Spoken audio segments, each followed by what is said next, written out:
The morning sun cast long shadows across the quiet village of Saint-Paul-de-Vence in southern France as security teams conducted their final sweep of the narrow cobblestone streets. Local residents peered from behind lace curtains, their excitement barely contained as they watched the careful preparations unfold. Today would mark a historic moment that none of them would ever forget. Sister Andre, born Lucille Randon, sat peacefully in her wheelchair beside the window of her room at the St. Catherine Labour nursing home. At 118 years old, she held the remarkable distinction of being the world's oldest living person, a title she had carried with grace and humility for the past 2 years. Her weathered hands, marked by decades of service and devotion, rested gently in her lap as she gazed out at the Mediterranean landscape that had become her home. The nursing home staff moved with unusual energy that morning, their voices filled with anticipation. They had been preparing for this visit for weeks, ensuring every detail would be perfect for their most distinguished resident and her royal guest. Sister Andre watched them with knowing eyes, a slight smile playing at the corners of her mouth. She had lived through 2 world wars, witnessed the rise and fall of empires, and seen humanity at its best and worst. The prospect of meeting a king, while certainly special, was just another remarkable chapter in her extraordinary life. Charles Philip Arthur George, King of the United Kingdom and 14 Commonwealth realms, had specifically requested this meeting during his state visit to France. Unlike the formal ceremonies and grand receptions that typically filled his schedule, this visit held deep personal significance. The king had long been fascinated by stories of resilience and longevity, and Sister Andre's remarkable journey through more than a century of history had captured his imagination. The idea for the visit had emerged during a private conversation between King Charles and President Emmanuel Macron several months earlier. They had been discussing the importance of honoring those who had lived through the most turbulent periods of modern history. Sister Andre's story represented something profound, a living link to a world that had vanished. Yet her presence reminded everyone that the human spirit could endure through any hardship. As the royal motorcade wound its way through the French countryside, King Charles reflected on the significance of this meeting. He had read extensively about Sister Andre's life, studying the remarkable timeline of her existence. Born in 1904, she had witnessed the Wright brothers' first flight, lived through the Spanish flu pandemic, survived 2 world wars, and watched humanity reach the moon. Her life spanned the entire modern era, making her not just the oldest person alive, but a living repository of human experience. The nursing home director, Madame Du Bois, had worked tirelessly to ensure everything would proceed smoothly. She understood the magnitude of this occasion, not just for Sister Andre, but for the entire community. The world's media had descended upon their quiet village, transforming it into the center of global attention. Yet she was determined that the focus would remain on the remarkable woman they had all come to love and respect. Sister Andre had maintained her daily routine in the weeks leading up to the visit, refusing to allow the excitement to disrupt her carefully ordered life. Each morning, she attended Mass in the nursing home chapel, her voice still strong as she joined in the familiar hymns. Her faith had been the constant thread throughout her long life, providing strength during the darkest moments and joy during times of celebration. The residents of the nursing home had become increasingly excited as the day approached. Many of them had their own stories to share, having lived through significant historical events themselves. However, they all acknowledged that Sister Andre occupied a unique position in human history. Her longevity was not just a matter of years, but a testament to the power of faith, purpose, and an unshakable positive outlook. King Charles had requested that the meeting be intimate and personal, away from the glare of cameras and the pressure of formal protocol. He wanted to hear Sister Andre's stories firsthand, to understand how someone could maintain such grace and wisdom after more than a century of life. His own journey to the throne had been long and sometimes difficult, and He hoped to gain insight from someone who had navigated an even longer path with such remarkable dignity. The security preparations had been extensive, but discreet. French authorities worked closely with British protection officers to ensure the visit could proceed safely while maintaining the peaceful atmosphere of the nursing home. Local police had cordoned off the immediate area, but they did so with respect for the daily routines of the residents and staff. As the morning progressed, Sister Andre prepared for the meeting with the same quiet dignity she brought to every aspect of her life. The nursing staff helped her into her finest dress, a simple but elegant blue garment that complemented her bright eyes. She had lived through eras when meeting royalty required elaborate preparation and strict protocol, but she approached this encounter with a natural confidence that came from a lifetime of meaningful experiences. The other residents gathered in the common areas, hoping to catch a glimpse of the historic meeting.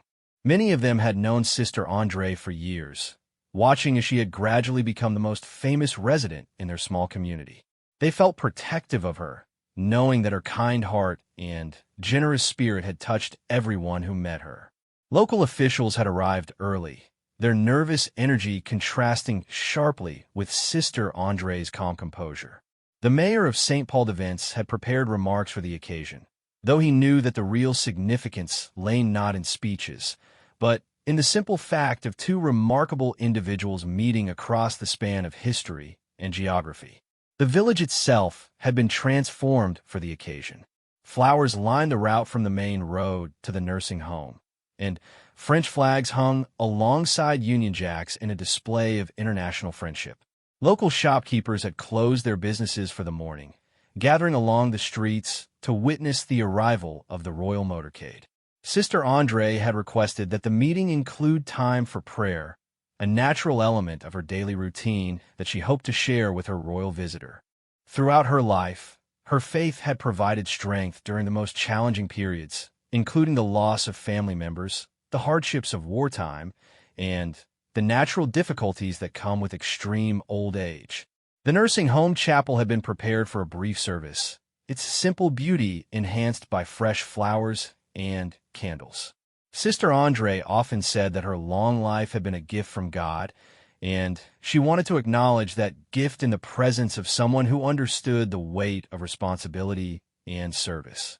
As the appointed time approached, Sister Andre remained seated by her window, watching the final preparations with interest but without anxiety.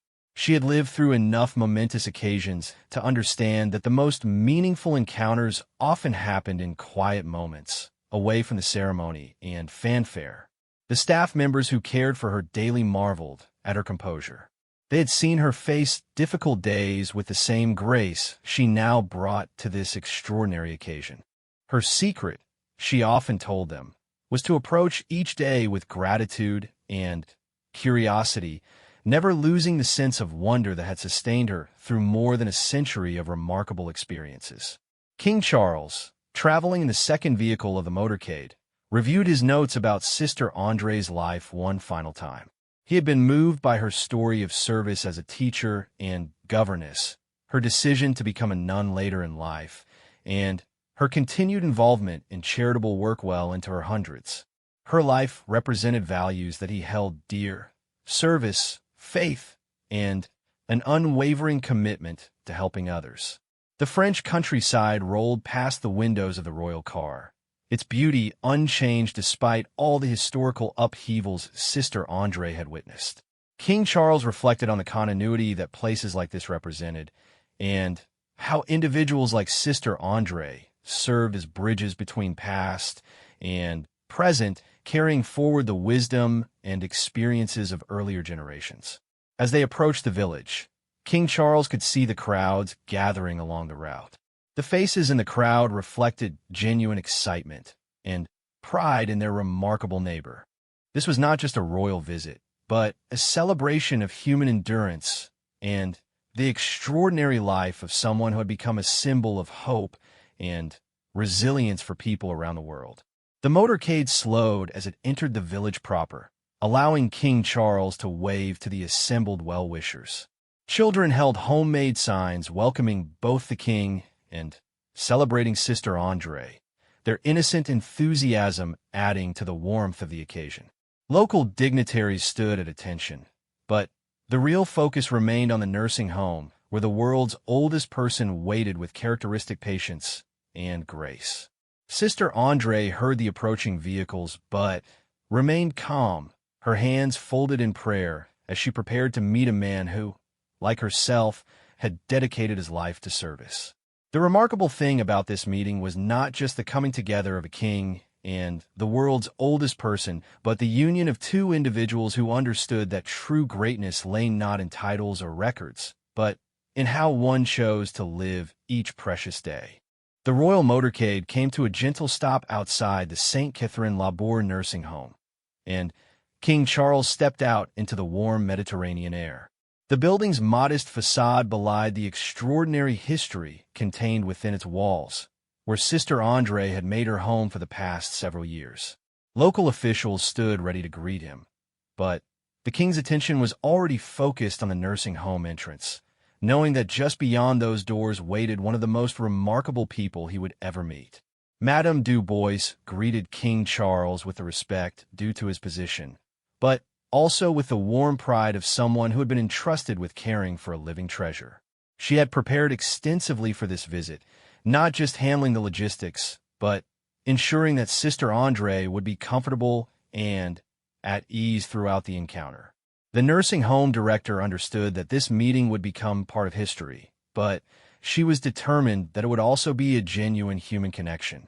As they walked through the corridors of the nursing home, King Charles was struck by the atmosphere of peace and contentment.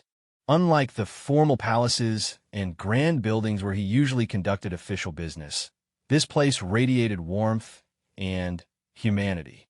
Residents smiled and waved from their doorways, many of them excited to see their famous neighbor receiving such distinguished attention.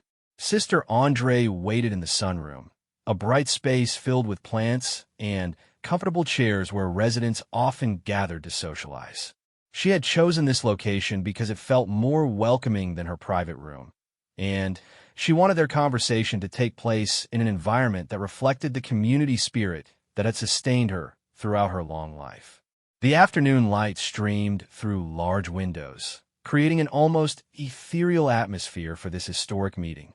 When King Charles entered the sunroom, he was immediately struck by Sister Andre's presence. Despite her advanced age, she radiated a vitality and alertness that defied expectations. Her eyes, bright and intelligent, met his with genuine warmth. She extended a frail but steady hand in greeting, and King Charles gently took it in both of his, understanding instinctively that he was in the presence of someone truly extraordinary. "Your Majesty," Sister Andre said in clear French, her voice carrying the strength that had sustained her through more than a century of joys and sorrows. "Welcome to our home." Her words were simple, but they carried the weight of a lifetime spent welcoming others and making them feel valued and appreciated. King Charles responded in French, his years of diplomatic training serving him well, but more importantly, his genuine desire to connect with this remarkable woman shining through his words. "Sister Andre, the honor is entirely mine. Your life is an inspiration to people around the world, and I am deeply grateful for this opportunity to meet you." They settled into comfortable chairs positioned to allow for easy conversation. The formal protocols that usually govern royal meetings seemed unnecessary here. This was a conversation between two people who understood the weight of responsibility and the importance of service, though their paths had taken vastly different forms. Sister Andre had prepared for this meeting by reflecting on the experiences that might interest her royal visitor. She had lived through the reigns of multiple monarchs, witnessed the transformation of society, and maintained her faith through periods of unprecedented change. Yet she approached the conversation with characteristic humility, more interested in learning about King Charles than in recounting her own remarkable story. "I have followed your journey to the throne with great interest," Sister Andre said, her voice carrying genuine warmth. "The path of service is never easy, whether it leads to a crown or to a simple life of faith. But both require the same commitment to putting others before oneself. King Charles was moved by her words, recognizing in them a wisdom that came from direct experience rather than theoretical knowledge. "You speak of service," he replied, "but your own life has been dedicated to serving others. I understand you were a teacher before joining the religious life?" Sister Andre's eyes lit up as she began to share stories of her early career. She had taught children in the years before World War I, a time when education was seen as a privilege rather than a right. Her memories of those young faces, eager to learn despite the hardships of their daily lives, remained vivid after more than a century. She spoke of the joy she had found in helping children discover their potential, and how that experience had shaped her understanding of human dignity and worth. The conversation flowed naturally from topic to topic, covering the major events that had shaped both of their lives. Sister Andre shared her memories of World War I, when she had been a young woman watching her country struggle against invasion. She remembered the fear and uncertainty, but also the incredible resilience of ordinary people who found ways to help each other through the darkest times. King Charles listened with rapt attention, understanding that he was hearing first-hand accounts of events he had only read about in history books. Sister Andre's perspective was unique, not that of political leaders or military commanders, but of a citizen who had lived through these upheavals while maintaining her commitment to faith and service. When the conversation turned to World War II, Sister Andre's voice grew more serious. She had been in her 30s then, old enough to understand the full implications of what was happening around her. She spoke of the courage she had witnessed in ordinary people and the way communities had come together to protect those most vulnerable to persecution and violence. "I learned during those years," Sister Andre said, "that true nobility has nothing to do with titles or positions. It comes from choosing to do what is right, even when it is difficult or dangerous. I saw that nobility in farmers who hid refugees, in teachers who continued to educate children despite the risks, and in neighbors who shared their meager resources with those who had even less." King Charles recognized in her words a philosophy that aligned closely with his own understanding of royal duty. The crown, he had learned, was not a privilege to be enjoyed, but a responsibility to be discharged with honor. Sister Andre's life demonstrated that same principle, lived out in a different context but with equal dedication. As their conversation continued, Sister Andre shared stories of the technological changes she had witnessed. She remembered when electricity first came to her village, when automobiles began to replace horse-drawn carriages, and when radio brought news and entertainment into homes for the first time. Each innovation had seemed miraculous, yet she had adapted to them all with characteristic grace. Change is inevitable, she reflected, but the important things remain constant.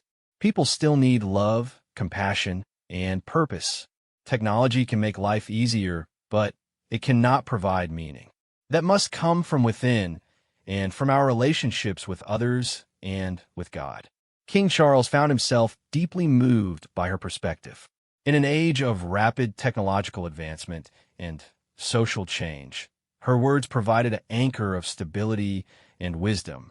She had lived through more change than perhaps any person in history, yet she had maintained a core set of values that had sustained her through every transformation. The nursing home staff moved quietly in the background, ensuring their comfort while respecting the privacy of their conversation. Occasionally, other residents would pass by the sunroom, their faces lighting up with joy at seeing Sister Andre engaged in such an important discussion. They understood that this meeting reflected honor not just on their friend, but on their entire community. Sister Andre asked King Charles about his own experiences, showing genuine interest in his work with environmental conservation and his efforts to bridge different religious and cultural communities. She had watched his public life from afar and admired his commitment to causes that serve the greater good rather than advancing his personal interests. "Your environmental work is so important," she said with conviction. I have lived long enough to see how human actions can damage the natural world, but also how quickly nature can recover when given the chance. The earth is a gift that must be protected for future generations. Their discussion of environmental issues led naturally to conversations about faith and stewardship. Sister Andre spoke of her belief that caring for creation was a fundamental religious duty, one that transcended denominational boundaries. King Charles, as defender of the faith and someone who had long advocated for interfaith dialogue, found in her words a wisdom that spoke to his own spiritual journey. The hours passed quickly as they shared stories, insights, and reflections on the meaning of a life well lived. Sister Andre spoke of the children she had taught, the community members she had served, and the countless small acts of kindness that had filled her days. King Charles shared his own struggles and triumphs, finding in her a sympathetic listener who understood the weight of public responsibility. As the afternoon wore on, it became clear that this meeting had exceeded everyone's expectations.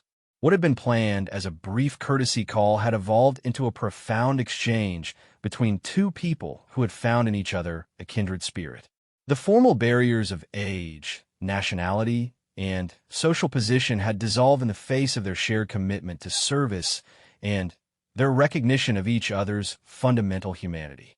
The other residents of the nursing home had gathered in nearby areas, hoping to witness some part of this historic encounter. They felt protective pride in Sister Andre, knowing that her grace and wisdom were being shared with someone who would carry her message to a much wider audience. This meeting would give her story, and by extension their own experiences, a platform they had never imagined possible. As the formal part of their meeting drew to a close, both King Charles and Sister Andre seemed reluctant to end their conversation. They had discovered in each other not just interesting companions, but sources of mutual inspiration and encouragement. The afternoon sun had shifted position in the sunroom, casting new patterns of light and shadow across the walls as King Charles and Sister Andre continued their remarkable conversation. What had begun as a formal visit had transformed into something far more meaningful. A genuine exchange between two souls who had discovered unexpected common ground despite the vast differences in their life circumstances. Sister Andre had requested that they spend some time in the nursing home chapel, a small but beautifully maintained sanctuary where she attended daily mass. King Charles readily agreed, understanding that faith had been the central organizing principle of her extraordinary life. As they made their way slowly down the corridor, other residents watched with respectful attention, many of them visibly moved by the sight of their beloved friend sharing this moment with such a distinguished visitor. The chapel was simple yet elegant, with wooden pews and stained glass windows that cast colorful patterns on the stone floor. Fresh flowers adorned the altar, and candles flickered in the quiet space, creating an atmosphere of peace and reverence. Sister Andre had spent countless hours in this room, finding solace and strength through prayer during both joyful and difficult times. As they settled into the front pew, Sister Andre began to share more intimate details of her spiritual journey. She spoke of the moment when she had felt called to religious life, a decision that had surprised even her closest friends and family.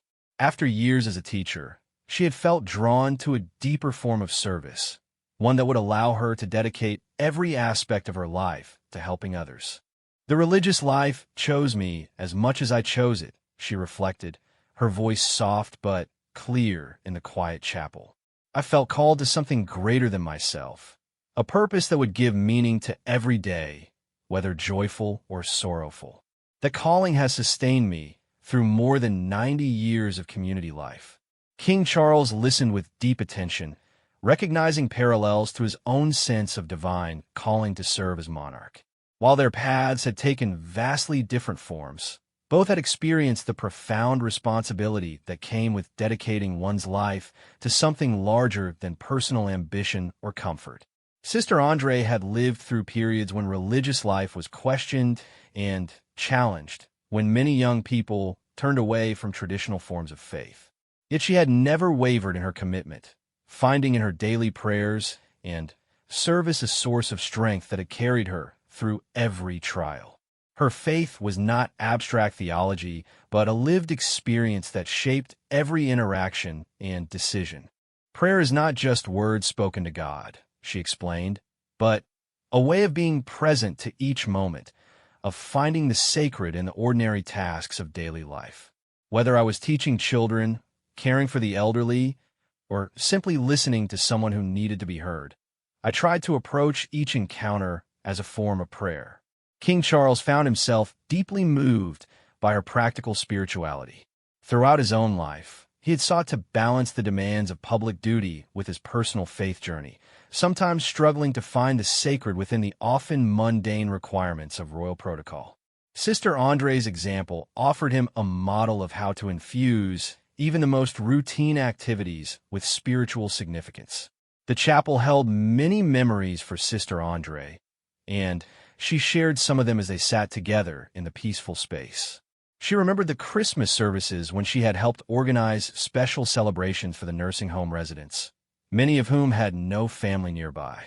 She spoke of the time she had offered comfort to fellow residents facing illness or grief, drawing on her deep well of faith to provide hope and encouragement. One of the great privileges of living so long, Sister André said, has been the opportunity to witness so many transformations. I have seen people discover faith for the first time in their final years, finding peace they had never known. I have watched others struggle with doubt and emerge with even stronger convictions. The spiritual journey never ends, regardless of age. King Charles appreciated her perspective on the continuous nature of spiritual growth. As someone who had inherited a traditional role with deep religious significance, he had sometimes felt the weight of expectations about his faith journey. Sister André's words reminded him that authentic spirituality was not about perfection, but about remaining open to growth and transformation throughout life.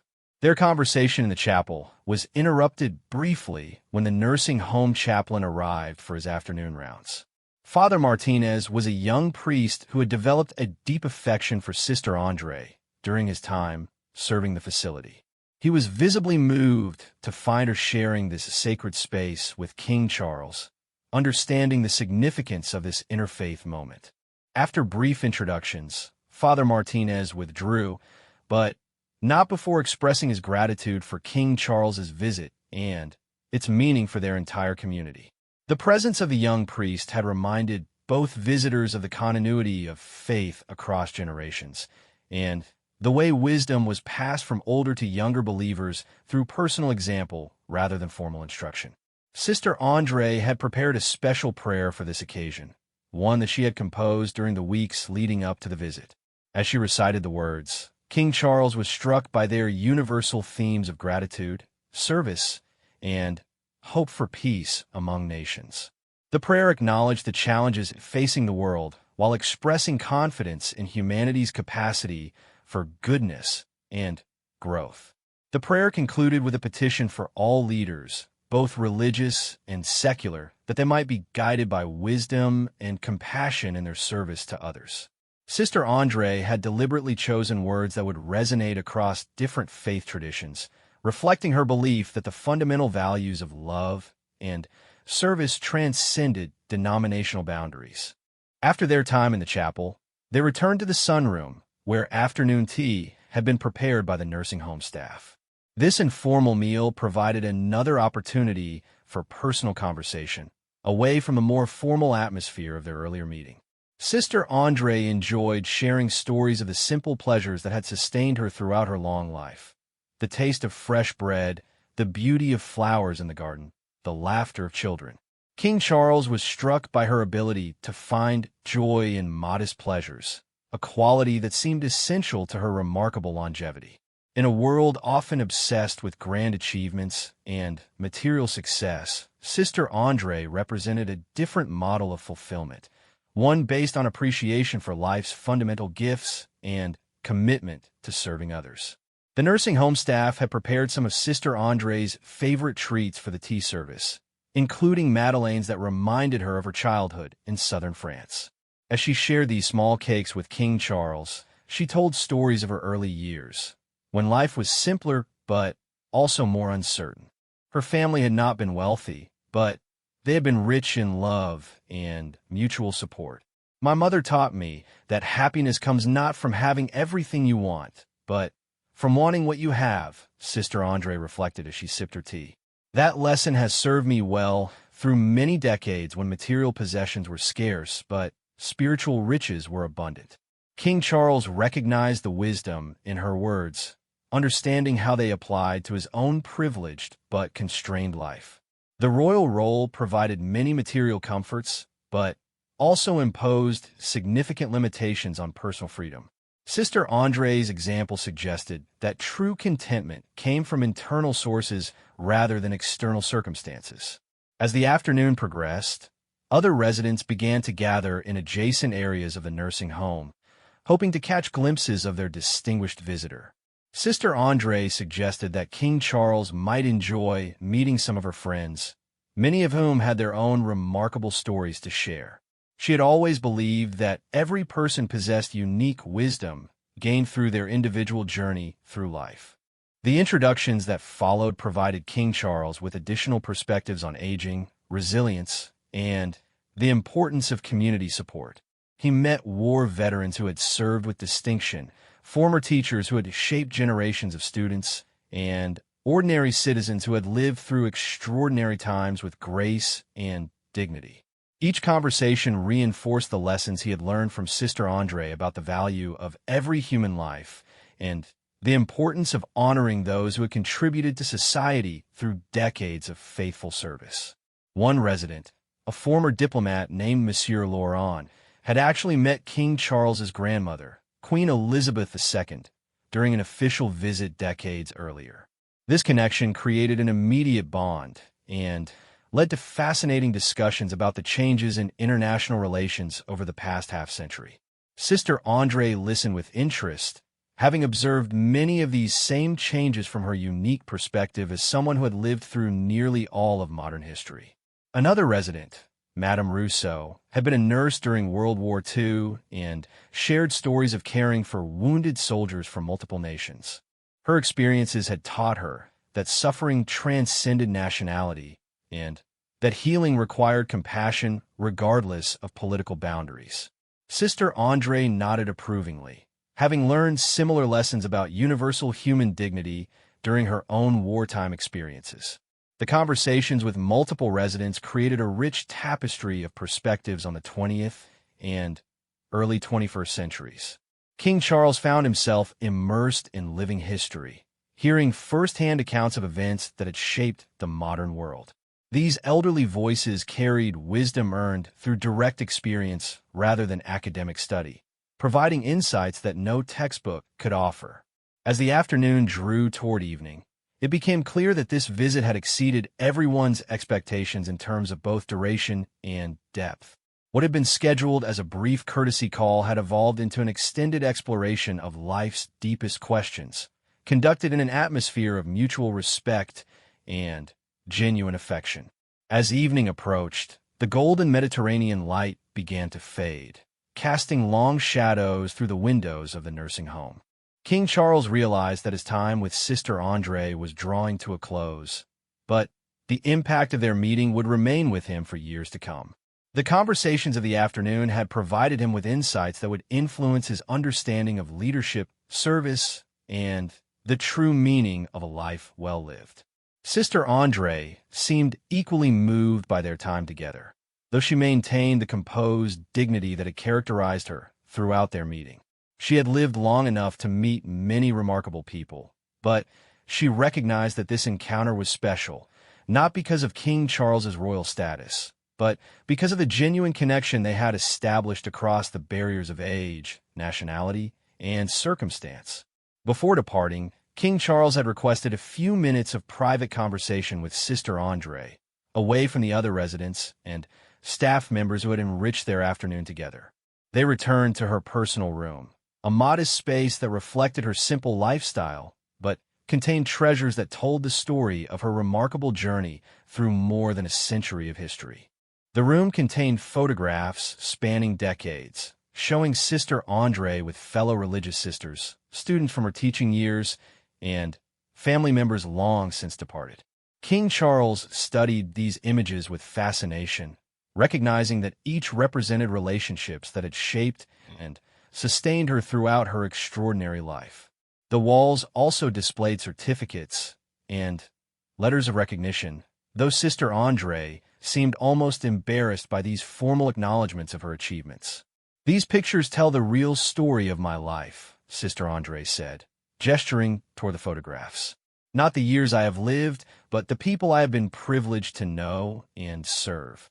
Each face reminds me of lessons learned and love shared. That is the true measure of any life, regardless of how long or short it may be."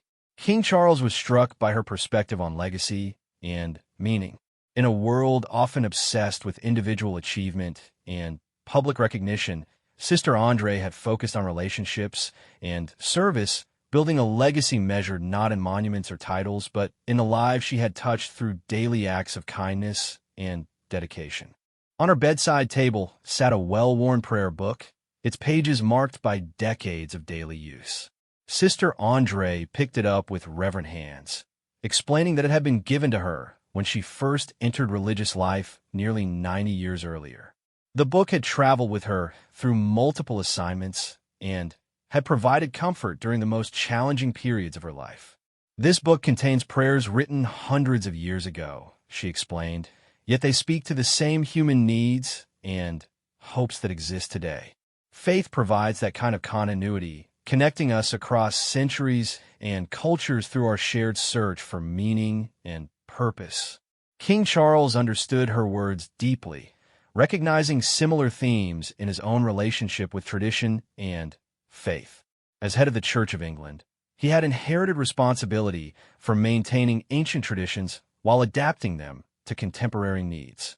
Sister Andre's example showed him how timeless principles could be lived authentically in any era. Their private conversation touched on more personal topics, including the challenges they had both faced in fulfilling their respective callings. Sister Andre spoke honestly about moments of doubt and difficulty, times when she had questioned her choices or struggled with the demands of religious life. Her honesty provided King Charles with permission to acknowledge his own struggles with the weight of royal responsibility. "Every calling involves sacrifice," Sister Andre reflected, "but also provides compensations that make the sacrifice worthwhile. I gave up the possibility of marriage and family, but gained a different kind of family in my religious community and the people I served. You accepted the constraints of royal duty, but gained the opportunity to serve your nation and influence positive change on a global scale." Her words helped King Charles see his own life from a new perspective, recognizing the privileges inherent in his position, while acknowledging the legitimate challenges he had faced in living a life so thoroughly dedicated to public service. Sister Andre's example demonstrated that fulfillment came not from the absence of difficulty, but from finding meaning within whatever circumstances life presented. As they prepared to say goodbye, Sister Andre presented King Charles with a small gift she had prepared for the occasion. It was a handwritten prayer card, created with the careful penmanship she had learned as a young teacher more than a century earlier.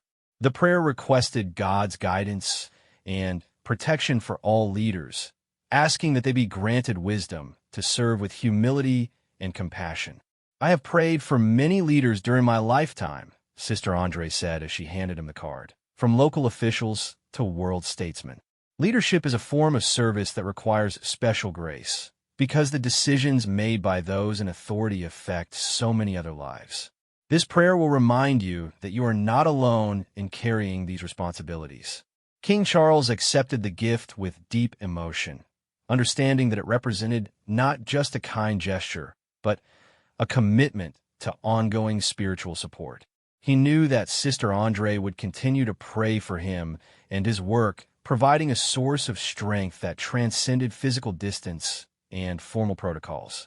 In return, King Charles presented Sister Andre with a specially commissioned medal recognizing her contribution to humanity through her remarkable longevity and example of faithful service.